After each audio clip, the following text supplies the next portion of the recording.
Bon, je prends quelques risques en faisant cette vidéo, donc écoutez-la bien s'il vous plaît jusqu'au bout et partagez-la surtout. Alors sachez clairement que le gouvernement a repris le contrôle de l'information sur TikTok, je vous le dis directement sans aucun problème. Les autres créateurs de contenu info sur TikTok pourront vous le confirmer et c'est le seul réseau à faire ça. Je pense même que cette vidéo ne va pas durer plus de 10 minutes, donc faites en sorte qu'elle vive. Alors vous devez vous poser des questions récemment sur mon contenu, où en gros, tout ce qui est contenu information, je ne vais même pas vous citer les thèmes parce que sinon la vidéo elle va sauter direct. Donc de tous les thèmes qu'on a eu récemment dans l'actualité, en gros vous ne les voyez plus. Tout simplement car je ne peux absolument plus poster et je sais que je ne suis pas le seul dans ce cas-là parce que j'ai vu des vidéos tournées sur TikTok.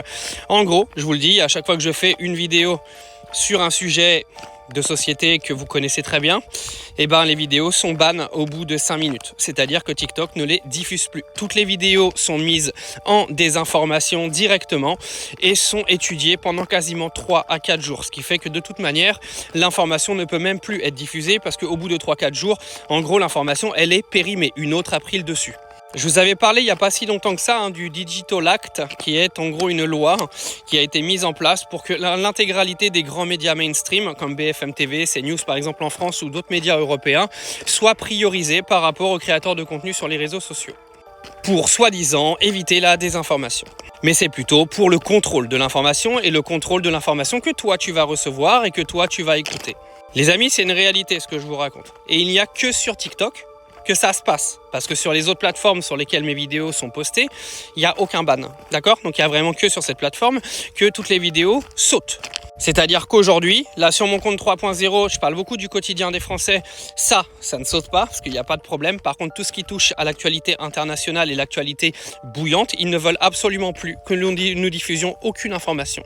Donc ils ont pris le contrôle de TikTok, je ne sais pas qui c'est qui est responsable de TikTok aujourd'hui, mais en gros ils ont mis quelque chose dans l'algorithme qui fait qu'à chaque fois que tu balances une information sur un certain sujet, ils bannent la vidéo immédiatement pour la mettre en vérification.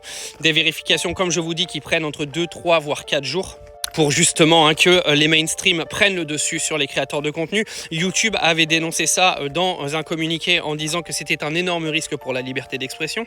Et ils l'ont mis en place sans que tu le saches. Alors moi je suis créateur de contenu sur le réseau depuis bien longtemps.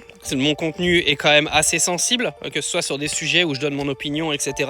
Et sachez qu'en gros, moi ils m'ont complètement censuré. Qu'ils ont fait pareil avec plusieurs médias que je connais, des gars qui font les mêmes contenus que moi sur les réseaux, ils ont pris la même censure. Là, je viens de voir qu'ils ont fait la même avec mon frère également. Les gars, moi je suis sur TikTok depuis 2020.